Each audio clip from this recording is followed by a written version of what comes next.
उसको पहले ब्रीफ करें। पिछले 9 तारीख को आप लोगों का टैलेंट हंट एग्ज़ाम हमने ऑर्गेनाइज करवाया था और उसमें कुछ कैंडिडेट्स ने टॉप रैंक्स हासिल की। बहुत अच्छी बात है। जैसा आरपीएससी का रिजल्ट आता है या बिजनेस बोर्ड का रिजल्ट आता है, सेम वही फीलिंग उस समय महसूस की। हम लोगों ने रिजल्ट तैयार करते समय भी वही फीलिंग महसूस की और आप लोगों के पास जब रिजल्ट गया तो आप लोगों ने भी शायद वही फीलिंग महसूस की होगी। जैसे कई कैंडिडेट ये मानते हैं कि मेरी टॉप 10 में रैंक आएगी, लेकिन वहाँ दिखता है तो लगता है 50 पे चल रहा हूँ, 60 पे चल रहा हूँ। ऐसा महसूस हुआ है कुछ लोगों को। कुछ लोगों को ऐसा भी महसूस हुआ है कि मेरे तो 50वीं रैंक आएगी, ऐसा भी फील हुआ था। लेकिन बाद में पता लगा रिजल्ट में कि मेरी तो 5 रैंक पे चल रहा हूँ या 10 रैंक पे चल रहा हूँ। ऐसा भी हुआ होगा चाहूँगा। तो ये नो डाउट रिजल्ट में इस प्रकार होता रहता है और ये केवल आपका प्रारंभिक रिजल्ट था। इसके बाद आपको सुधार करना है। अभी आप 0 पे मान के चले और 0 से अपने को 100 पे चल रहा है। अभी अपना स्टार्टिंग है। कोई ये मान ले कि मेरा एंड हो चुका है, मैं तो आप उस जगह हो चुका हूँ। एंड उस दिन होगा जिस दिन आप ड्यूटी ज्वाइन कर लोगे और ज्वाइन करने के बाद रजिस्टर में साइन करते हुए फोटो क्लिक करोगे। उस दिन आपका फाइनल सिलेक्शन माना जाएगा, क्योंकि एग्जाम की प्रकृति आप देख पा रहे हो। एग्जाम में फाइनल रिजल्ट आने के बाद भी कई समस्याएं रहती है, जैसा कि आपने SI 2021 में देखा होगा। कुछ समझदार लोग होंगे जिन्होंने दे रहे हैं पहले से कंपटीशन, वो चीज़ें इस बात में समझ रहे होंगे। तो पहले तो मैं सबसे पहले उन लोगों का नाम अनाउंस करना चाहूँगा जो टॉप 20 कैंडिडेट्स हैं। जो टॉप 20 कैंडिडेट्स हैं मैं उनको बहुत अच्छा मानता हूँ। एक आधा किसी का नंबर कम रह गया हो, बाई हो सकता है कोई 21, 22, 23, 24 पे चल रहा हो, तो कोई बड़ी बात नहीं है। लेकिन देखो रिजल्ट होता है, टॉप 20 होता है। तो उन लोगों को मैं नाम अनाउंस करना चाहूँगा आपके सामने। ऑफिशियली रिजल्ट आज ही अनाउंस होता है और उसी के आगे बढ़ आगे चलेंगे। सबसे पहले नंबर पे, और जो कैंडिडेट यहाँ मौजूद हो वो कृपया अपनी सीट से खड़ा हो जाए। हम भी जान पाए, हमें तो पता ही नहीं बीच में कौन है, इस बारे में हमें भी नहीं पता है। रिजल्ट बिल्कुल हमारे से अलग था। हम पर्टिकुलर किसी व्यक्ति को नहीं जानते थे। सबसे पहले अंकित कुमार शर्मा आए हैं अपने बीच। अंकित कुमार शर्मा, पिताजी का नाम श्री अनिल कुमार शर्मा और महेशपुरा के निवासी हैं। इन्होंने फर्स्ट रैंक हासिल की है। ऐसे मैं ये नहीं कह सकता पेपर बहुत डिफिकल्ट था, लेकिन मॉडरेट था। पेपर मॉडरेट था, ना इजी था ना डिफिकल्ट था। उस पेपर में 69.33 मार्क्स अचीव करना बहुत अच्छी बात है और उनके लिए अपन तालियों से उनका अंकित कुमार शर्मा। सेकंड रैंक राजेंद्र, उन्हीं का कोई साथी बताते हैं। मैं दोनों को ही नहीं जानता, अभी मैं उनको प्रत्यक्ष रूप से दोनों ही कैंडिडेट्स को नहीं जानता हूँ। राजेंद्र नाम से है, पिताजी का नाम श्री रघुवीर सिंह जी हैं, महेशपुरा के निवासी है। उनके 65.33 मार्क्स आए हैं। मात्र 4 मार्क्स का डिफरेंस है इनमें। और ऐसा मैंने सुना है केवल कि ये तीनों एक ही रूम में पढ़ते हैं। तीसरा कैंडिडेट और बोल रहा हूँ मैं, तीनों एक ही इलाके के, एक ही आसपास के, एक ही साथ पढ़ते हैं। ऐसा आरपीएससी में, RS 2023 में, RS 2021 में भी बहुत बार हुआ है। एक साथ पढ़ने वाले 2 या 3 स्टूडेंटों का लगभग सेम रैंकों से सिलेक्शन हुआ है, क्योंकि वो वही कंटेंट पढ़ते हैं, वही चीजें लिखते हैं, वही उनका थ्योरी रहती है माइंड की। तो इसलिए ये भी एक अच्छी बात है। इस चीज से याद आई कि साथ पढ़ना कम से कम 2 स्टूडेंट। इससे ज्यादा चले जाओगे तो व्यवस्थाएं बिगड़ने के चांसेस बहुत ज्यादा है।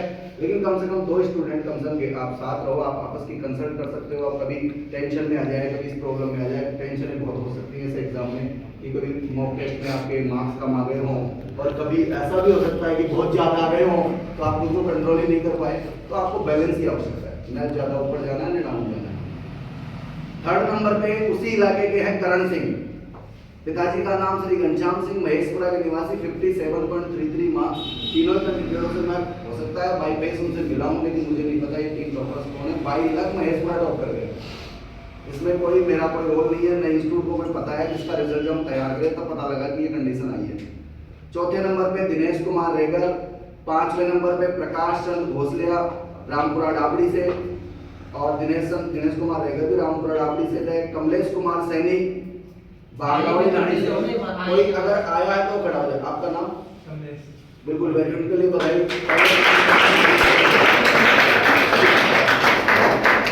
बहुत अच्छी बात है कि ऐसे एग्जाम में 6 रैंक प्राप्त करना।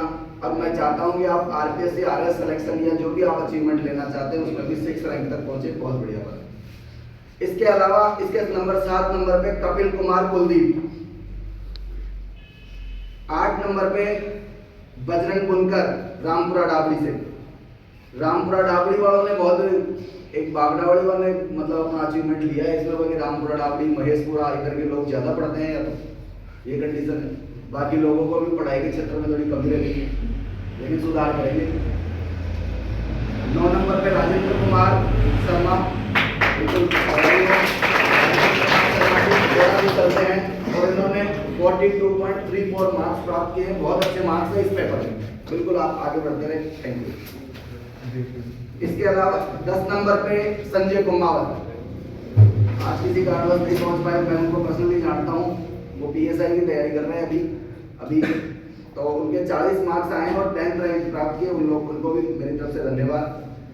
11 नंबर पे आई है रेणु सैनी, कानाराम सैनी पिताजी का नाम है, उनके भी 39.67 मार्क्स हैं, 11th रैंक प्राप्त की है। इनको मैं परिचित हूँ, ये मेरे गांव से आती है, कम से कम ये इंपॉर्टेंट रहा कि मेरे गांव वालों ने तो 11 नंबर मिले, यही स्थिति है।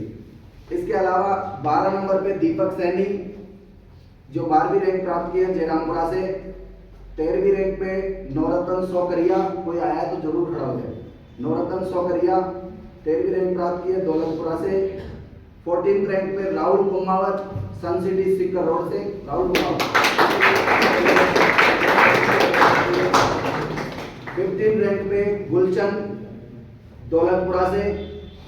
16th रैंक पे राकेश गुजर सन सिटी स्पीकर रोड से। और 17th रैंक पे राम साई सैनी लोधा की रानी से।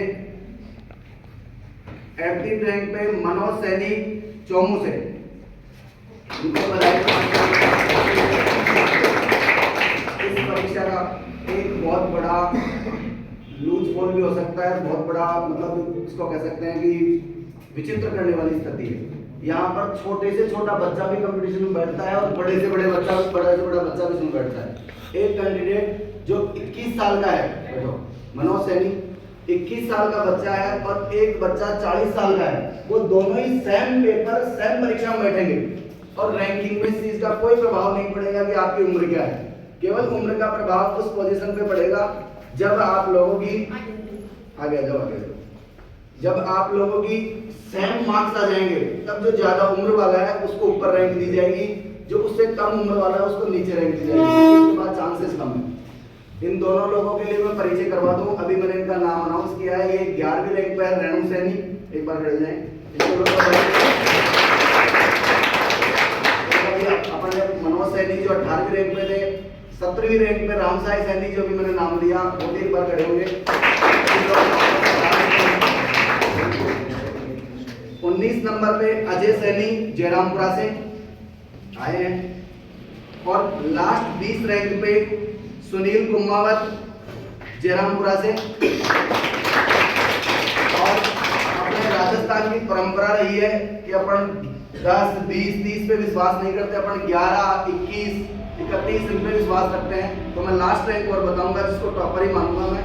हर्ष कुमावत 21वीं रैंक पर इसी